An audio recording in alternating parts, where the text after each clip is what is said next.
আসসালামু আলাইকুম প্রিয় নবম ও দশম শ্রেণীর শিক্ষার্থীরা, আশা করি তোমরা সবাই ভালো আছো। আজকে পর্বে আমরা 4.1-এর 15 এবং 16 নম্বর এই দুটি অঙ্ক সমাধান করা শিখব।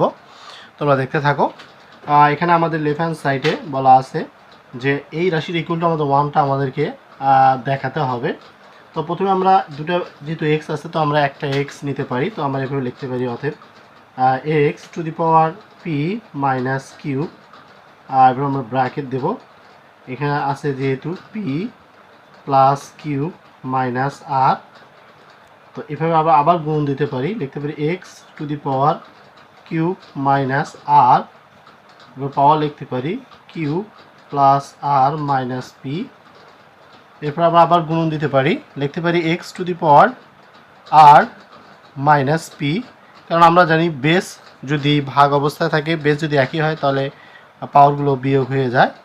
তারপর এখানে লিখতে পারি আর প্লাস পি মাইনাস কিউ। তো আশা করি এই বিষয়টি তোমরা বুঝতে পারছো। এখন আমরা যে কাজটা করব তোমরা দেখো।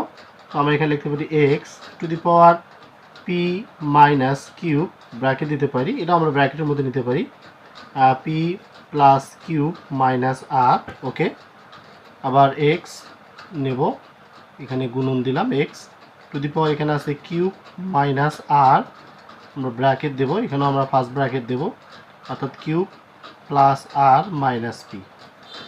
এগুলো সেম একইভাবে আমরা লিখবো x to the power r minus p into r plus p minus q, আমরা ফার্স্ট ব্র্যাকেট দিতে পারি। এখন আমরা কী করবো, এগুলোকে গুণন করে দেবো। তো এখানে যদি আমরা গুণন করে দিই, তোমরা দেখো, তাহলে এক্স টু দি পাওয়ার আমরা এই পি দ্বারা এই তিনটাকে, অর্থাৎ পি কিউব আরকে আমরা গুণন করব। তাহলে পি দ্বারা পি গুণন করলে হবে পি স্কোয়ার, আবার পি দ্বারা কিউব গুণন করলে প্লাসে প্লাসে প্লাস, তাহলে হবে পি কিউব, আবার পি দ্বারা মাইনাস আরকে গুণন করলে প্লাস মাইনাসে মাইনাস, তবে এখানে পি আর। আবার মাইনাস কিউব দ্বারা আমরা এই তিনটাকে গুণন করে দেবো, তাহলে হবে প্লাসে মাইনাসে মাইনাস পি কিউব, আবার প্লাসে মাইনাসে মাইনাস কিউ স্কোয়ার, আবার মাইনাসে মাইনাসে প্লাস, এখানে হবে কিউব আর। এখানে আমাদের এই অঙ্কটা শেষ। এরপর আমরা এটা এভাবে গুণন করবো, এটা সেম একইভাবে আমরা গুণনগুলো করে নেব। তাহলে লিখতে পারি এখানে এক্স টু দি পাওয়ার যদি গুণন করা যায় তাহলে হবে এখানে কিউ স্কোয়ার, আর কিউব দ্বারা যদি আরকে গুণন করি প্লাসে প্লাসে প্লাস, তাহলে হবে কিউব আর, আর কিউব দ্বারা যদি পিকে গুণন করি প্লাসে মাইনাসে মাইনাস, হবে এখানে পি কিউব। আবার আর দ্বারা যদি এখানে গুণন করি কিউবকে, অর্থাৎ মাইনাস আর দ্বারা আবার তিনটাকে গুণন করব, তাহলে এখানে প্লাসে মাইনাসে মাইনাস কিউব আর, আবার প্লাসে মাইনাসে মাইনাস আর স্কোয়ার, আবার মাইনাসে মাইনাসে প্লাস, এটা হবে এখানে পি আর। তো এইভাবে আমরা এটা গুণন করবো, যেহেতু এখানে আঁকতেছেন আমরা একটু নিচে লেখার চেষ্টা করি। তো এখানে আমরা লিখতে পারি এক্স টু দি পাওয়ার আর আর গুণন করলে লিখতে পারি আর স্কোয়ার, আবার আর দ্বারা পি গুণন করলে হবে, তাহলে প্লাসে প্লাসে প্লাস, তাহলে হবে এখানে পি আর, আবার আর দ্বারা আবার মাইনাস কিউবকে গুণন করলে প্লাসে মাইনাসে মাইনাস কিউব আর। এরপর আমরা যে কাজটা করব, পি দ্বারা গুণন করব, ঠিক আছে। মাইনাস পি দ্বারা যদি আমি আর প্লাস পি মাইনাস কিউবকে গুণন করব, তাহলে এখানে প্লাসে মাইনাসে মাইনাস, এখানে হবে পি আর, আবার প্লাসে মাইনাসে মাইনাস, এখানে হবে পি স্কোয়ার, আবার মাইনাসে মাইনাসে প্লাস, এখানে হবে পি কিউব। তো আশা করি তোমরা এই গুণটা বুঝতে পারছো।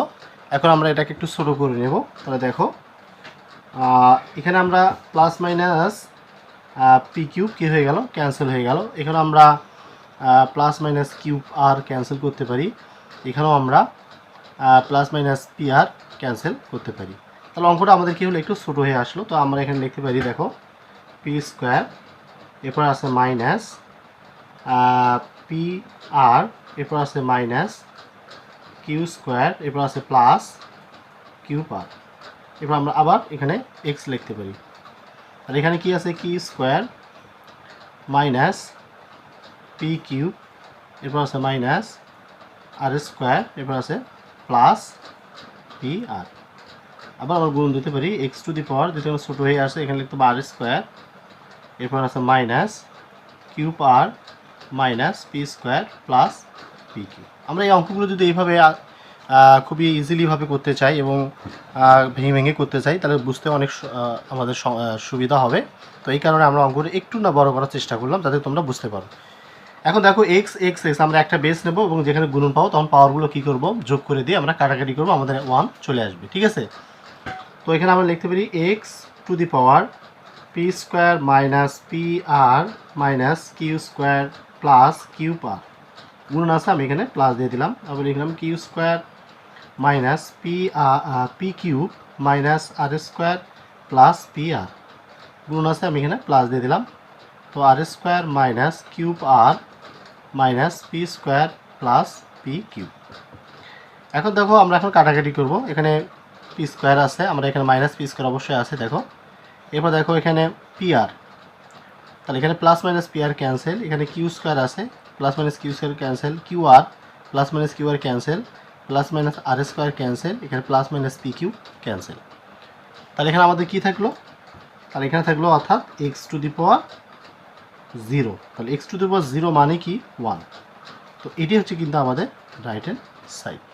এখানে 16 নম্বর অঙ্কে বলা আছে a to the power x equal to b comma b to the power y equal to c এবং c to the power z equal to a হয়, তবে দেখাও যে x Y Z equal to কত 1। তো এটা অঙ্ক আমরা যেভাবে কাজটা করব, প্রথমে লিখতে পারবো অতএব এখানে দেওয়া আছে এ টু দি পাওয়ার কি আছে এখানে এক্স ইকুয়াল টু কত আছে এখানে আমরা লিখতে পারি বি।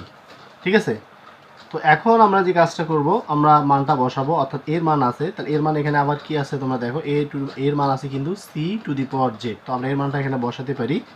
তার এখানে লিখতে পারি c to the power z আর পাওয়ার উপরে হচ্ছে এক্স ইকুয়াল টু কত বি। এবার আমরা আবার সি মানটা বসাবো দেখো, তাহলে এখানে সি মানটা কি আছে b to the power y, তো আমরা সি মানটা বসাতে পারি। যদি গুণন করি তাহলে এখানে C to the power X Z, ঠিক আছে, সমান সমান বি। তো এখন যদি আমরা সির মানটা বসাই, যেহেতু সির মান আছে b to the power y, তাহলে এখানে লিখতে পারি b to the power y power আছে এক্স জেড ইকুয়াল টু কত বি। আবার যদি আমরা এটা ওয়াইয়ের সাথে আমরা এক্স জেড গুণন করি, তাহলে B to the power X Y Z equal to কত বি। তো আমরা জানি যে এই বির উপর কিন্তু একটা 1 আছে, তো আমরা যদি উভয় পাশে বেস বেস ক্যান্সেল হয়ে যায় তাহলে আমরা বলতে পারি X Y Z equal to হচ্ছে 1।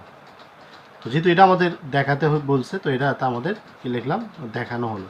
ঠিক আছে, দেখানো। তো আশা করি তোমরা বুঝতে পারছো। আজকে এই পর্যন্তই। যদি ভিডিওটা ভালো লাগে অবশ্যই তোমরা ভিডিওটি শেয়ার করে সবার মাঝে পৌঁছে দিবা, আর অবশ্যই আমার চ্যানেলটাকে সাবস্ক্রাইব করবা। সবাইকে ধন্যবাদ।